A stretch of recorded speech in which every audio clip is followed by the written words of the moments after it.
ऐवान सदर में होने वाली इस गैर मामूली दूसरी मुलाकात का एजेंडा क्या था, ये उस मुलाकात में शरीक शख्स ने आज खुद बता दिया है।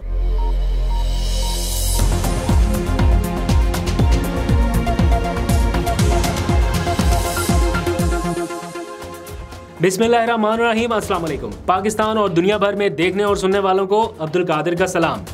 बहुत अरसे से इंतज़ार था कि कुछ अच्छा सुनने या देखने को मिले जो आप लोगों को भी बताया जा सके, तो कुछ हौसला अफजा पेशरफ्त इस वक्त हो रही है। सदर आरिफ अलवी की 2 मुलाकातें हुई हैं बैक टू बैक, आपको पता है। एक तो बहुत ज़्यादा रिपोर्ट हुई जिसके ऊपर बहुत ज़्यादा स्पेकुलेशंस भी हुई हैं। अब एक दूसरी मुलाकात हुई है जिसके बारे में बताया जा रहा है कि कुछ पॉजिटिव डेवलपमेंट नज़र आ रही है। बैकडोर मुफाहमत की कोशिशें कब शुरू हुई, कहाँ तक पहुँची, ऐवान सदर का मेहमान पैगाम देकर रवाना भी हो गया है, इसकी सारी तफसीलात आपको बतानी है। दूसरी तरफ एक और दिलचस्प डेवलपमेंट हुई है। 24 घंटे भी नहीं गुजरे और मौक़िफ़ बदल गया। पीपल्स पार्टी भी नून लीग की तरह गुड कॉप बैड कॉप जैसी पॉलिसी के ऊपर आ रही है, यानी एक हाथ गर्दन पर है तो दूसरा पाँव की तरफ जाता दिखाई दे रहा है। जरदारी और बिलावल के इलेक्शन से मुतालिक 180 डिग्री के मुख्तलिफ बयानात ने टॉक शोज़ के टॉपिक ही चेंज कर दिए हैं। पूरा मीडिया हैरान है कि बाप बेटे के इतने मुतज़ाद बयानात और इसके ऊपर क्या हो रहा है, इसके ऊपर तफसील से बात करनी है। लेकिन थोड़ी सी बात पहले मैंने करनी है, मतलब अपनी हैसियत के मुताबिक एक एहतजाज रिकॉर्ड कराना चाहता हूँ। निज़ाम इंसाफ में 136वें नंबर पर खड़े मुल्क के मीडिया पर आज एक खबर चली कि अरशद शरीफ शहीद की अहलिया सुमैया अरशद के नाकाबिले ज़मानत वारंट गिरफ्तारी जारी हो गए हैं। कुछ जुडिशल मजिस्ट्रेट साहब हैं, उन्होंने अदम पेशी पर अरशद शरीफ की अहलिया के ये नाकाबिले ज़मानत वारंट जारी किए हैं और बताया गया है कि जिस केस में वारंट जारी हुए हैं वो हुकूमत की मदय्यत में कोई दर्ज है केस, और उसमें अरशद शरीफ की अहलिया, बेटा और उनके जो प्रोड्यूसर थे अली उस्मान, कोई उनके समेत 19 के करीब लोग हैं जो गवाहान के तौर पर शामिल किए गए हैं। और ये चूँकि पेश नहीं हुए तो इनके नाकाबिले ज़मानत वारंट जारी हो गए। तो अरशद शरीफ की फ़ैमिली जो है वो तो पहले ही इतना ज़्यादा सफ़र कर रही है इस सारे मामले को लेकर, और सरकार की मुद्दत में जो दर्ज FIR है उसको तो वो पहले ही रद्द कर चुके हैं। और उनका ये मानना है कि इस मामले पर चूँकि सुप्रीम कोर्ट आज खुद नोटिस ले चुकी है, वहाँ पर केस ज़ेरे समाअत है और तमाम समाअतों के ऊपर उन्होंने हाज़िरी यकीनी बनाई है। कोई ऐसी समाअत नहीं है जिसके ऊपर वो ना गए हों। और इस केस के बारे में और इन वारंट्स के बारे में तो उन्हें पता भी नहीं था, मीडिया से पता चला। वैसे तो ये वारंट इसलिए है कि गवाह को हाजिर कर दिया जाए अदालत के रूबरू। ये कोई इस तरह के वारंट नहीं है कि उनको हथकड़ियाँ लगा के गिरफ्तार करके कहीं जेल में डाल देना है, सिर्फ इसलिए है कि उनको अदालत के रूबरू पेश कर दिया जाए। लेकिन नाकाबिले ज़मानत वारंट गिरफ्तारी जारी कर देना, वो भी उसके जो खुद इंसाफ के लिए दरबदर है इस वक्त, ये बड़ा ही अफसोसनाक मरहला था। जब ये ख़बर देखी है तो वाकई में इसमें बड़ा अफसोस हुआ। इसलिए मैंने सोचा कि बाकी सारे टॉपिक्स के ऊपर तो हमने बात करनी है, लेकिन इस टॉपिक के ऊपर बात करना भी ज़रूरी है। आगे बढ़ते हैं। इक़्तिदार के ऐवानों में जो हलचल शुरू हुई है उसके ऊपर मैंने डिटेल में आपको बताना है कि कौन कब कहाँ पर मिल रहा है। लेकिन एक छोटी सी अपडेट और शामिल कर लेते हैं। गिलगित बल्तिस्तान अस्तौर के हल्का 1 में ज़िमनी इंतखाब हो रहा है। इस वक्त जब मैं आपसे बात कर रहा हूँ तो उसके नताइज तकरीबन 90% तक आ चुके हैं, और जब आप ये व्लॉग सुन रहे होंगे तो नताइज आ चुके होंगे, विनर अनाउंस भी हो चुका होगा। इस वक्त तहरीक इंसाफ हुकूमती मशीनरी की मदद के बगैर भी सबसे आगे है। 56 में से 44 पोलिंग स्टेशन के नताइज सामने आ चुके हैं, जिसके मुताबिक PTI पहले, नून लीग दूसरे और पीपल्स पार्टी तीसरे नंबर पर है। तहरीक इंसाफ की मकबूलियत जेल की दीवारों से फलांग कर बोल रही है, और ख़ान का दिया हुआ जो नज़रिया है वो इस वक्त कैद नहीं हो रहा। और उससे जुड़ी एक और अहम पेशरफ्त इस वक्त सामने आई जब पावर कॉरिडोर्स में कुछ हलचल देखने को नज़र आ रही है। नज़र तो नहीं आ रही लेकिन महसूस की जा रही है कि कुछ हो रहा है। There is something happening around the corner. जो पावर कॉरिडोर्स में है वहाँ पर कुछ हो रहा है। पिछले कुछ दिनों से ये रिपोर्ट हो रहा है और चल रहा है कि बैकडोर मुलाकातें हो रही हैं। कुछ मेरे इल्म में भी थी, लेकिन मैं चाहता था कि कुछ और इन्फॉर्मेशन कॉन्क्रीट यानी मुस्तनद मालूमात मिल जाएं। जब तक वो ना मिले तो आप तक एवं बात पहुंचाने का फ़ायदा नहीं है। तसल्ली दे दें आपको और बाद में कुछ हो ना तो उसका कोई फ़ायदा नहीं है। वैसे अभी भी आई एम नॉट श्योर कि कुछ हो ही जाएगा, 100% इसका कोई नतीजा निकलेगा, लेकिन जो इस वक्त हो रहा है ऑथेंटिक इन्फॉर्मेशन आप तक पहुँचाता हूँ। ऐवान सदर आने वाला मेहमान अपना पैगाम देकर रवाना हो गया है। वो क्या कहते हैं, तारिक अजीज़ शो कभी आपने देखा हो तो उसमें वो कहते थे ना, फलां बनाने वाले अपना पैगाम देते हैं। तो इसी तरह वो जो मेहमान आया उसने भी अपना पैगाम दिया और रवाना हो गया, जिसके बाद उन्होंने पैगाम देने वाले ने आज खुद भी तस्दीक कर दिया है। वो मैं आपको बताता हूँ। आज कुछ देर पहले सरकारी सतह पर इस बात का ऐलान कर दिया गया है कि जब तक नए सदर मुंतखब नहीं हो जाते तब तक आरिफ अलवी ही सदर मुमलिकत ममलिकत के फ़राइज़ सरअंजाम देते रहेंगे। वज़ीर कानून ने अब से कुछ देर पहले इसका बाज़ाब्ता ऐलान कर दिया है। तो जो अब वो क्या सराहियाँ थी वो सारी ख़त्म।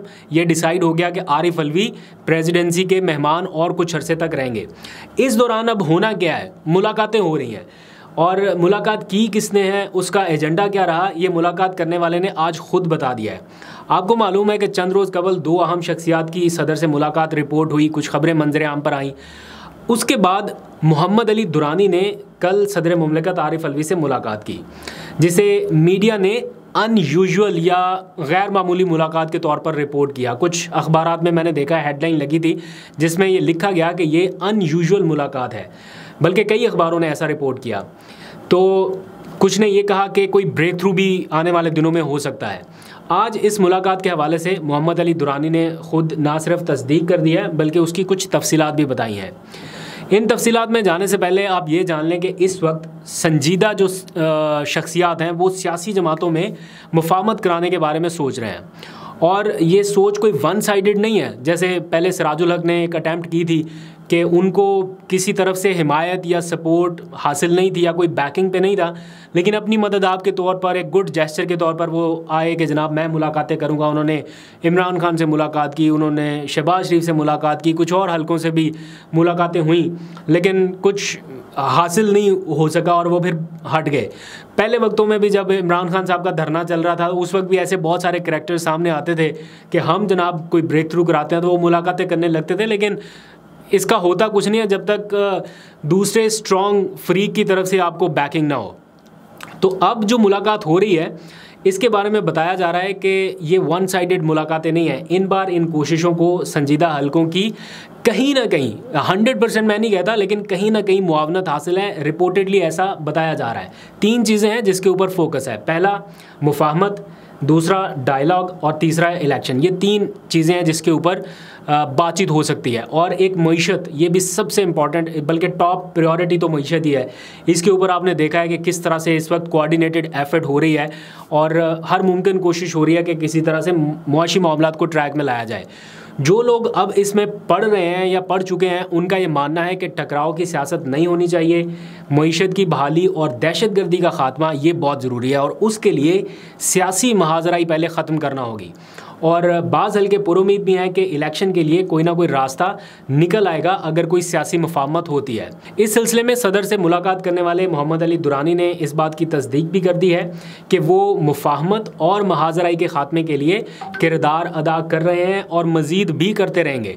उन्होंने ये बताया है कि सदर मुमलिकत से उनकी जो मुलाकात थी वो काफ़ी हद तक मुफीद रही है, और सदर मुमलिकत आरिफ अलवी से उन्होंने गैर जानिबदार हैसियत में किरदार अदा करने को कहा है, और आरिफ अलवी ने भी ये उनसे कहा है कि वो किरदार अदा करने के लिए तैयार है।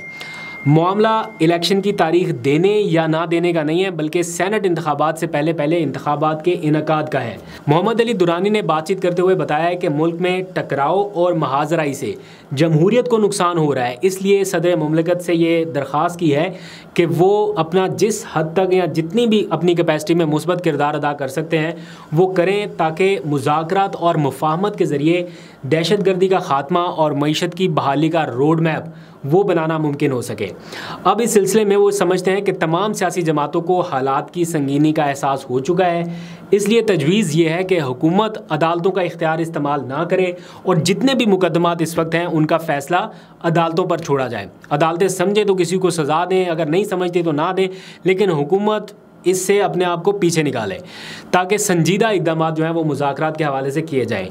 तो ये एक समझ लें कि आगाज़ है, क्योंकि अभी मैं ये कहूँ कि आज मैं बात कर रहा हूँ और कल ही कोई ब्रेक थ्रू हो जाएगा, ऐसा नहीं है। अभी ये आगाज़ है, अभी एक तरह से वो क्या कहते हैं टेस्ट ट्रांसमिशन वो शुरू हुई है। अभी सारे बीन्स जो हैं वो स्पिल नहीं हुए, पता नहीं चला कि अभी किस हद तक सपोर्ट है और किन मामला तक सपोर्ट है, लेकिन ये ज़रूर है कि संजीदा एफ़र्ट्स जो हैं वो अब कहीं ना कहीं हो रही हैं। तो पेशरफ्त होगी तो इंशाल्लाह आपको ज़रूर बताऊंगा, अल्लाह करे कुछ पॉजिटिव पेशरफ्त हो। दूसरी तरफ एक और दिलचस्प डेवलपमेंट होती नज़र आ रही है। 24 घंटों में ना सिर्फ बयानात बदले, मौक़िफ़ बदल गया, बल्कि सूरत हाल भी बदल गई। पीपल्स पार्टी ने गुड कॉप बैड कॉप जैसी पॉलिसी अपनाना शुरू कर दिया। अब गुड कॉप बैड कॉप क्या होता है कि मतलब उनमें से एक फ्रीक आके कहे, एक ही ग्रुप का एक फ्रीक कहे नहीं नहीं नहीं नहीं ये बुरा है, दूसरा कहे नहीं नहीं नहीं ये अच्छा है, ताकि बाकियों को भी थोड़ी कन्फ्यूजन रहे कि यार ये क्या असल में इनकी पॉलिसी है क्या। तो ये मुस्लिम लीग नून करती थी। नवाज शरीफ साहब की पॉलिसी ज़रा जारहाना किस्म की होती थी, वो बैड कॉप बन जाते थे, फिर शहबाज शरीफ साहब गुड कॉप बन के नहीं नहीं नहीं जनाब सब अच्छा है अच्छा है अच्छा है। तो वो इस तरह अब यही वाली पॉलिसी दूसरे घर में भी देखने में आ रही है, पीपल्स पार्टी के घर में। तो एक हाथ गर्दन पर जा रहा है तो दूसरा पाँव पर। आपने देखा कल जरदारी ने बिलावल भुट्टो ने बयान दिया इलेक्शन से मुतालिक, और उन्होंने पैगाम भेजा किसी को इनडायरेक्ट के कठपुतलियों को हमारे ऊपर मुसल्लत ना करें और ये एक्सपेरिमेंट आप हम पे ना करें। तो जिसके बाद फिर जो डैमेज कवर करने की कोशिश की उन्होंने जरदारी साहब ने, और सुबह ही सुबह एक बयान दे दिया 180 डिग्री कम अज़ कम मुख्तलिफ वो बयान था। और उस बयान ने मीडिया को भी हैरान कर दिया जब उन्होंने कहा कि जनाब हमें इलेक्शन कमीशन पर पूरा एतमाद है, इलेक्शन कमीशन हल्का बंदियाँ कराए जब दिल करे इलेक्शन कराए, हमें कोई प्रॉब्लम नहीं है, हम तो पहले चाहते हैं कि मईशत ठीक हो उसके बाद इलेक्शन हो जाए, उसके बाद सियासत कर लेंगे, पहले पाकिस्तान है फिर पाकिस्तान है तो हम हैं। बड़ा एक बिलावल के बयान के टोटल अगेंस्ट था। बड़ी हैरानी हुई लोगों को और सबको लगा कि कोई डैमेज जो है वो कवर करने की कोशिश हो रही है। आज बिलावल ने अपनी इंतखाबी मुहिम शुरू की तो उसमें फिर उन्होंने अपने वालिद साहब के अगेंस्ट जाते हुए 180 डिग्री का शिफ्ट मारा और फिर उन्होंने सख्त बयान दे दिया। उन्होंने कहा कि जरदारी साहब ने जो बात की है वो मैं बाउंड हूँ, या जो भी इस तरह उन्होंने कहा घर की हद तक तो मैं बाउंड हूँ उनकी बात मानने का, लेकिन जो सियासी मामलात हैं जो हमारी सेंट्रल एग्जीक्यूटिव कमेटी कहेगी मैंने तो वही बात माननी है, इसलिए 90 रोज़ के अंदर इंतखाबात जो है वो हर सूरत कराएं। वो इस मामले पर इस मुतालबे के ऊपर डट गए हैं। तो अब कुछ समझ नहीं आ रही कि एक्चुअल पॉलिसी किसकी है, बिलावल की है या जरदारी की है। तो लेकिन ये बात तो तय है कि बिलावल ने जो डैमेज कवर करने की जरदारी साहब की कोशिश थी उसके ऊपर तो पानी फेर दिया है। तो क्या वाकई बिलावल का मौक़िफ़ जरदारी से अलग है या वाकई ये गुड कॉप है बैड कॉप है, इसके ऊपर एक अलग डिबेट शुरू हो चुकी है। कल और भी इंटरेस्टिंग डिटेल्स मैंने इसमें इंक्लूड करनी है, आपको कुछ बताऊंगा तफसीलात। अभी तक के लिए इतने, अपना बहुत सा ख्याल रखिए और पाकिस्तान के लिए बहुत सारी दुआएं कि अल्लाह ताला ये जो बैकडोर कोशिशें कर रहे हैं संजीदा नीयत से अगर कर रहे हैं तो अल्लाह ताला इनको कामयाब करे और जो पाकिस्तान के हक़ में है वो बेहतर हो जाए। अपना बहुत सा ख्याल रखिए। अल्लाह हाफ़िज़।